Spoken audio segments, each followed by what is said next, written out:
चलिए स्टार्ट करते हैं हम आज का इन न्यूज टॉपिक। अंतर्राष्ट्रीय सहकारिता दिवस। हाल ही में 100वां अंतर्राष्ट्रीय सहकारिता दिवस मनाया गया। भारत ने सहकारिता के माध्यम से आत्मनिर्भर भारत और बेहतर विश्व का निर्माण विषय के तहत यह सहकारिता दिवस मनाया।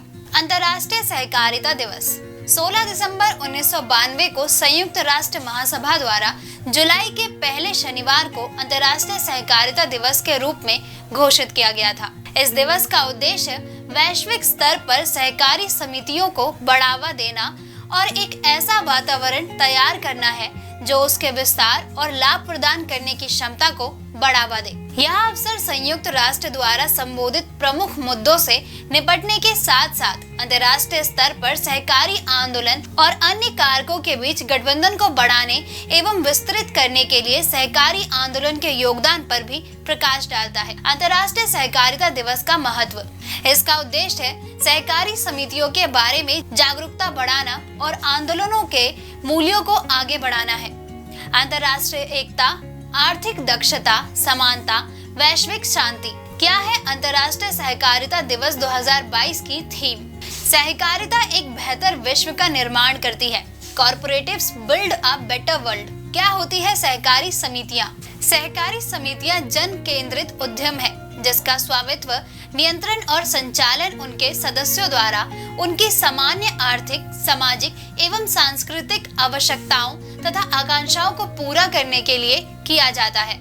सहकारिता लोगों को लोकतांत्रिक और समान तरीके से एक साथ लाती है। सदस्य चाहे ग्राहक हो, कर्मचारी हो, उपयोगकर्ता हो या निवासी हो। सहकारी समितियों का प्रबंधन लोकतांत्रिक तरीके से एक सदस्य एक वोट नियम द्वारा किया जाता है। उद्यम में किए गए पूंजी निवेश की परवाह किए बिना सदस्यों को समान मतदान अधिकार प्राप्त है।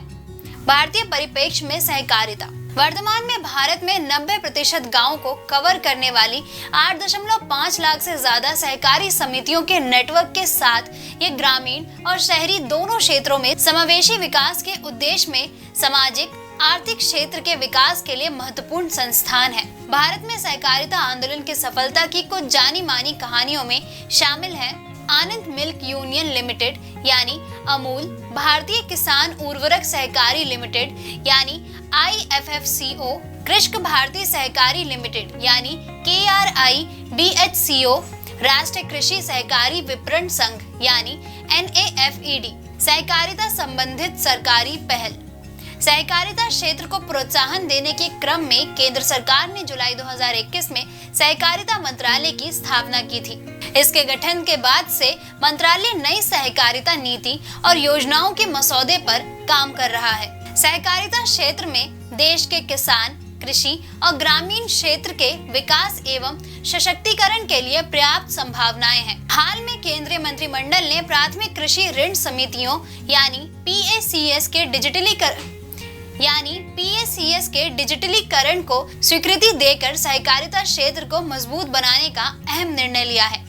इसका उद्देश्य PACS की दक्षता बढ़ाना, पारदर्शिता के साथ संचालन कर उनकी विश्वसनीयता को बढ़ाना, PACS के कामकाज में विविधता लाना और कई गतिविधियों या सेवाओं के संचालन में सहायता देना है। सहकारिता के समक्ष चुनौतियां। नीति निर्माताओं द्वारा अपेक्षा। सहकारिता की भूमि को नीति निर्माताओं द्वारा उनकी अदूरदृष्टता के कारण विभिन्न स्तरों पर अनदेखा किया गया है। जागरूकता का अभाव। व्यवसायिक रणनीतियों और बाजार गतिविधियों के बारे में जागरूकता एवं जानकारी की कमी।